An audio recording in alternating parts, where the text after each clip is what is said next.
ആദിലയുടെയും നൂറയുടെയും വല്ലാത്തൊരു പ്ലാനിങ്ങാണ് big boss പൊളിച്ചടുക്കി കൈ കൊടുത്തത്.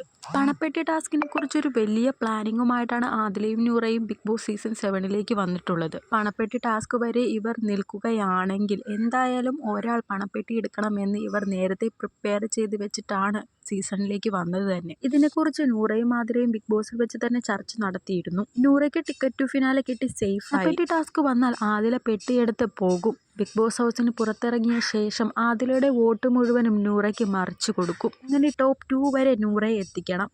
പറ്റിയാൽ വിന്നറുമാക്കണം. അതായിരുന്നു ഇവരുടെ പ്ലാനിങ്. എന്നാൽ ഇവരുടെ പ്ലാനിങ് മനസ്സിലാക്കിയ ബിഗ് ബോസ് ടാസ്ക് തന്നെ അടപടലം മാറ്റിമറിച്ചിട്ടുണ്ട്. പണപ്പെട്ടി എന്ന ടാസ്ക് എടുത്തു കളഞ്ഞുകൊണ്ട് അവിടേക്ക് ഒരു ബിഗ് ബാങ്ക് എന്ന ടാസ്ക് കൊണ്ടുവരികയാണ് ബിഗ് ബോസ് ചെയ്തത്. തരുന്ന ടാസ്കുകളിലൂടെ ആർക്കു വേണമെങ്കിലും പണം ശേഖരിക്കാം. ശേഖരിച്ച പണം കൊണ്ട് ബിഗ് ബോസ് ഹൗസിന് വെളിയിൽ പോകാൻ പാടില്ല, അവിടെ തന്നെ നിൽക്കണം. അതായിരുന്നു പുതിയ ടാസ്ക്. അതോടുകൂടി ആദിലയുടെ എല്ലാ പ്ലാനിങ്ങും അവസാനിച്ചു. പണപ്പെട്ടി എടുത്തു കൊണ്ടുപോകാൻ പ്ലാൻ ചെയ്തവർക്കെല്ലാം കിട്ടിയ 7ന്റെ പണി. നല്ല കിടിലൻ പണി. ഈ സീസണിൽ പണപ്പെട്ടി എടുക്കാൻ സാധ്യതയുണ്ടായിരുന്ന ഒരു മത്സരാർത്ഥിയായിരുന്നു നെവിൻ. 7ന്റെ പണി വാങ്ങിക്കൂട്ടിയതോടുകൂടി നെവിനെ ടാസ്കിൽ നിന്ന് തന്നെ ഒഴിവാക്കി വിട്ടിട്ടുണ്ട്.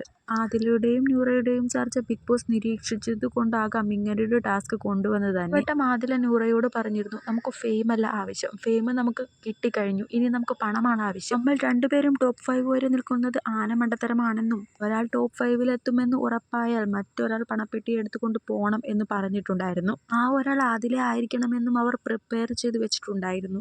എന്തായാലും ആ പ്ലാനിങ് ബിഗ് ബോസ് 8 ആയി മടക്കി കൈ കൊടുത്തിട്ടുണ്ട്.